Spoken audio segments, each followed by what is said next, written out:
Here's some of the stories trending this week at NASA. In his testimony before Congress during the first week of March, NASA Administrator Charlie Bolden outlined the return on investment legislators can expect from the $18.5 billion proposed for the agency under President Obama's FY 2016 budget. The funding allows NASA to continue on the journey to Mars with development of vehicles and technologies needed for unprecedented human missions, first to an asteroid and then on to the Red Planet. The budget request and current contract schedules support certification by the end of 2017 of commercial vehicles being developed to launch American astronauts from U.S. soil on round-trip missions to the International Space Station.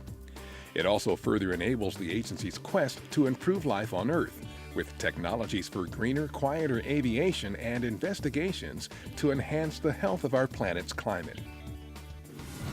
The mission timeline for NASA's Dawn spacecraft has it becoming the first in history to reach a dwarf planet by entering into orbit around Ceres on March 6th.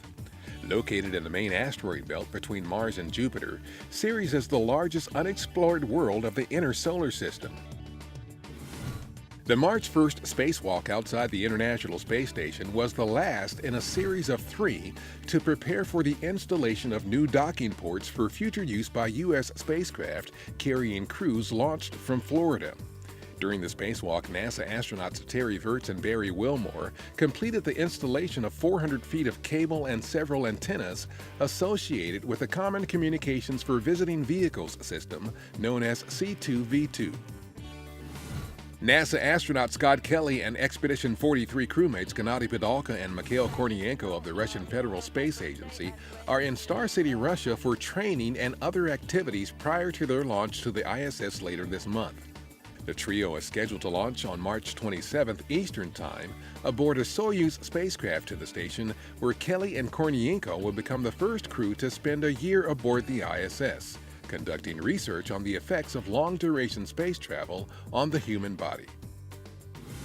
During one of several post-flight appearances in the Washington, D.C. area, NASA astronaut Steve Swanson, who served aboard the space station as a flight engineer for Expedition 39 and commander during Expedition 40 in 2014, accompanied U.S. Department of Agriculture Deputy Secretary Krista Harden on a visit to Gwen Park High School in Brandywine, Maryland.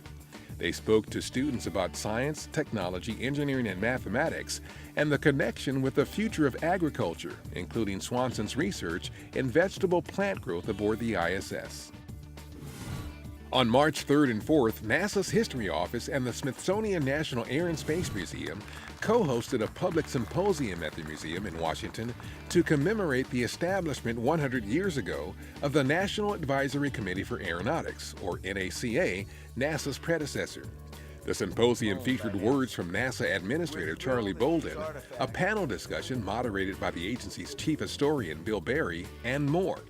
Congress established the NACA to pursue excellence in aeronautics. NACA staff, research facilities, and operations formed the core of NASA when it came into existence on October 1, 1958. And that's what's up this week at NASA.